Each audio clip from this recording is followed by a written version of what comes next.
Bonjour à tous et bienvenue dans ce quotidien Jésus numéro 185. Bienvenue à tous dans ce journal quotidien chrétien catholique.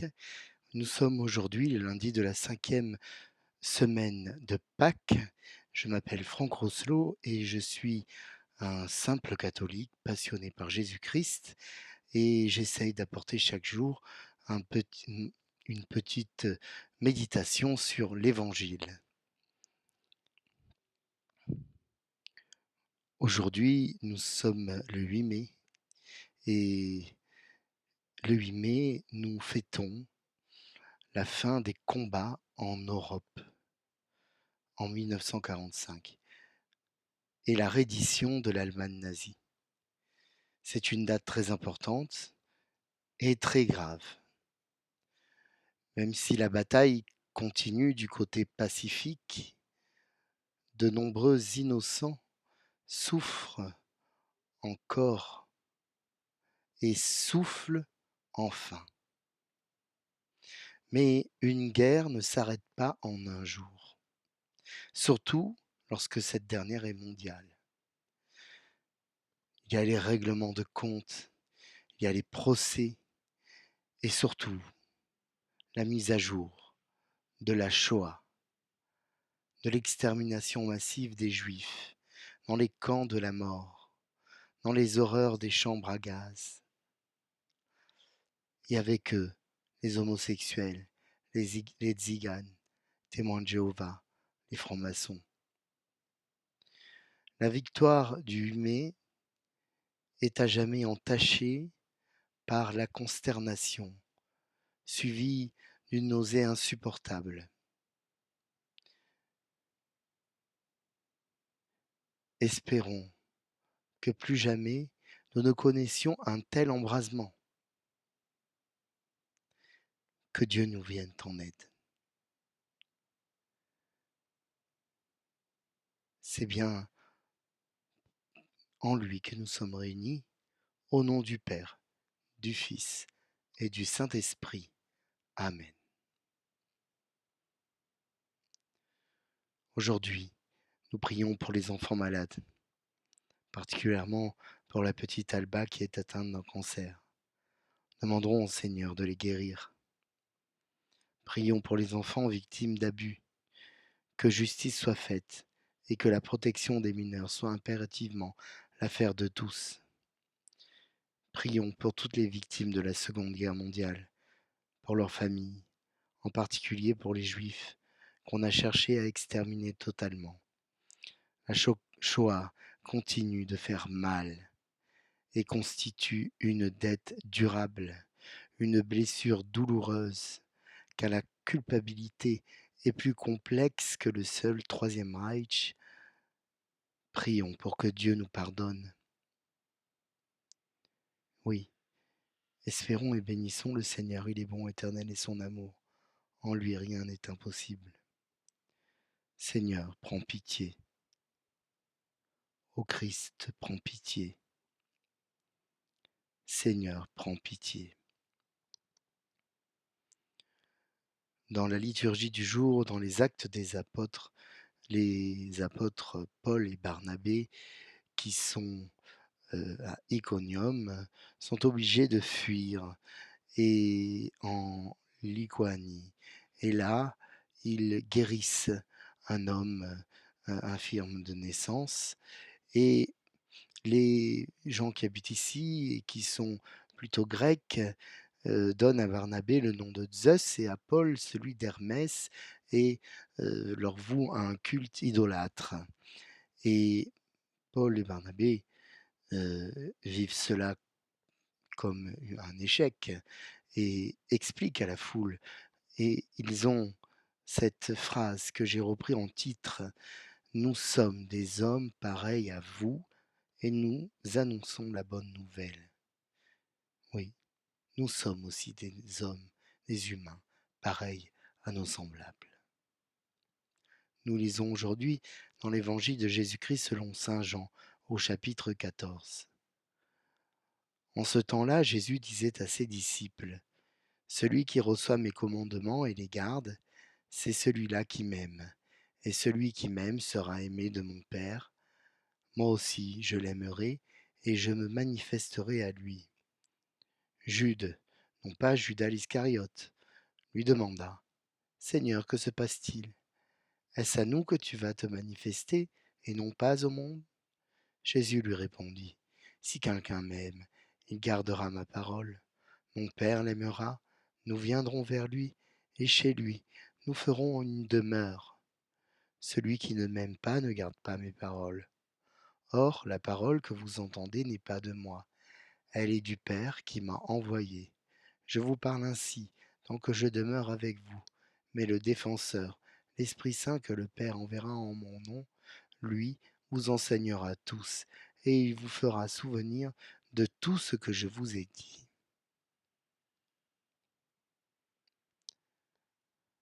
Nous acclamons ta parole.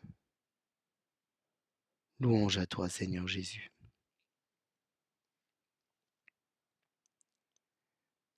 Il y a des jours où tous les éléments semblent s'opposer à ce que nous allions à la messe, et surtout le dimanche. Hier, j'ai bien failli ne pas aller à la messe. Jour de migraine. Je me trouvais comme empêché et j'avais épuisé ma carte joker puisque j'avais prévu d'y aller le soir. Donc après, il n'y avait plus de messe. La tête comme en entonnoir, malgré les antalgiques, il y a eu comme une force qui me poussait à ne pas céder à la tentation de déserter. Seigneur, j'ai repensé à celui que tu as appelé et dont j'ai parlé beaucoup ces derniers temps, le jeune bienheureux Carlo Acutis, toujours enjoué à recevoir l'Eucharistie dont il était passionné. Depuis sa première communion à 7 ans jusqu'à sa mort en 2006 à 15 ans, Carlo a pris tous les jours de sa vie la Sainte Communion. Tous les jours de sa vie. Dans ses 3 derniers jours de vie, du moment où on lui a découvert une leucémie foudroyante jusqu'à sa mort, la joie n'est jamais partie du jeune saint. Donc je suis allé à la messe, loin d'être aussi courageux que Carlo, je tiens à le préciser. Et j'ai bien fait.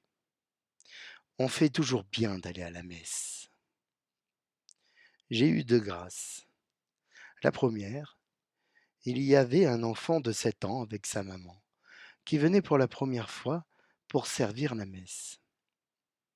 Ce n'était pas le prêtre habituel. Alors, en tant que catéchiste, je me suis occupé de lui. Tout petit dans son aube pas encore raccourci, avec une croix un peu trop grosse, il avait la beauté d'un enfant Jésus de Prague. Et pour cause, Seigneur, tu étais bien avec lui. La deuxième, voici que s'approchent 2 personnes pour aider à donner la communion, parmi lesquelles un homme âgé, marchant avec une canne.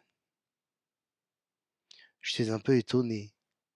Arrivé en bas des marches, il a posé sa canne. Et ce n'était plus le vieil homme, mais un ministre, de qui je t'ai reçu, Seigneur.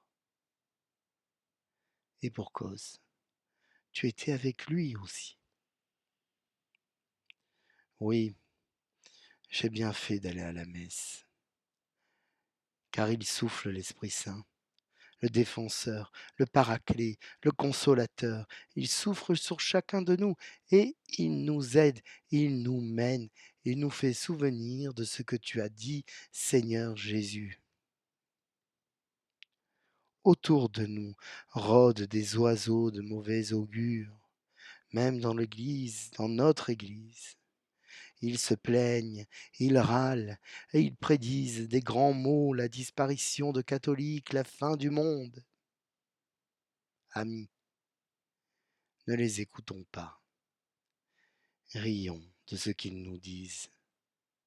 et regardons les signes des temps, les signes de résurrection, les signes de bonheur et d'espérance.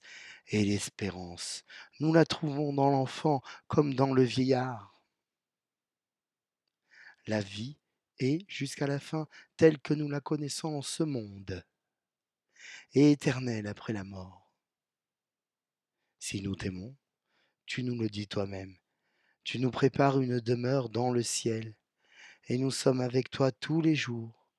Ne demandons rien de plus que cette grande chance, et accueillons tous ceux qui viennent à nous, car nous sommes de simples humains, semblables à eux, et dignes de te recevoir. Amen. Alléluia.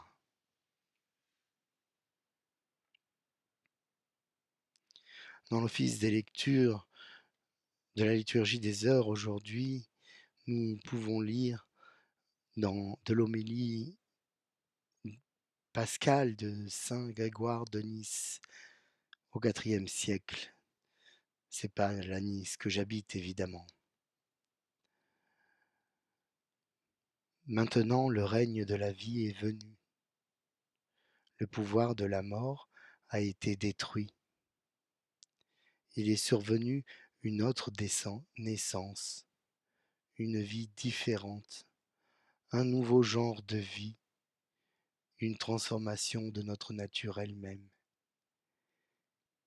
Quelle naissance? Celle qui est l'œuvre, non de la chair et du sang, digne d'une volonté charnelle, ni d'une volonté d'homme, la naissance qui vient de Dieu. Fin de citation.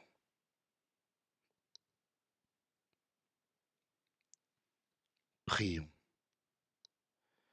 Dieu, qui peut mettre au cœur de tes fidèles un unique désir, donne à ton peuple d'aimer ce que tu commandes et d'attendre ce que tu promets, pour qu'au milieu des changements de ce monde, nos cœurs s'établissent fermement là où se trouvent les vraies joies. Par Jésus le Christ notre Seigneur. Amen. Frères et sœurs, je vous souhaite un bon lundi, un lundi férié, mais un lundi tout de même. Je vous souhaite de le vivre aux côtés de notre très sainte Mère, la Vierge Marie, aux côtés du Christ.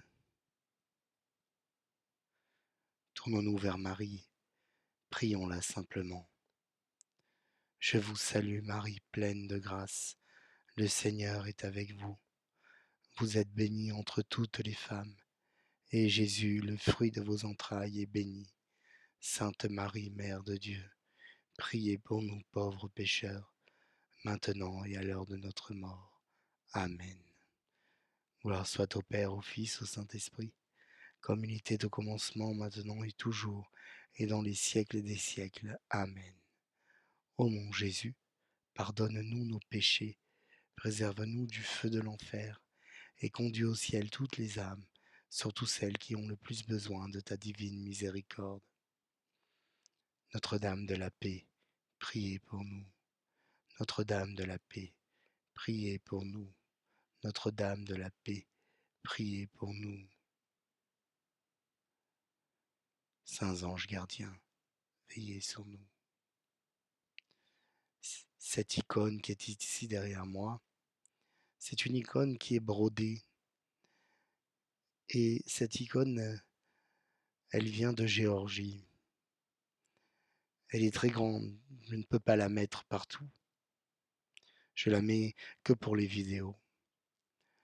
Cette icône, j'y tiens parce que elle m'a été offerte par des personnes très pauvres, des personnes qui s'étaient retrouvées à la rue, des, des enfants que j'avais eus en classe, que j'avais en classe même.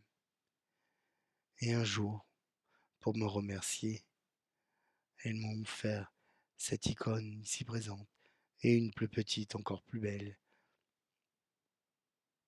Je ne peux que rendre grâce face à ces signes, face à ces signes de résurrection. Non, ce n'est pas la fin du monde. Non, nous ne sommes pas disparus. Nous sommes des hommes semblables aux autres. Demandons au Seigneur, lui qui est tout-puissant, qu'il nous bénisse, lui qui est Père, Fils et Saint-Esprit. Amen. À demain, chers frères et sœurs.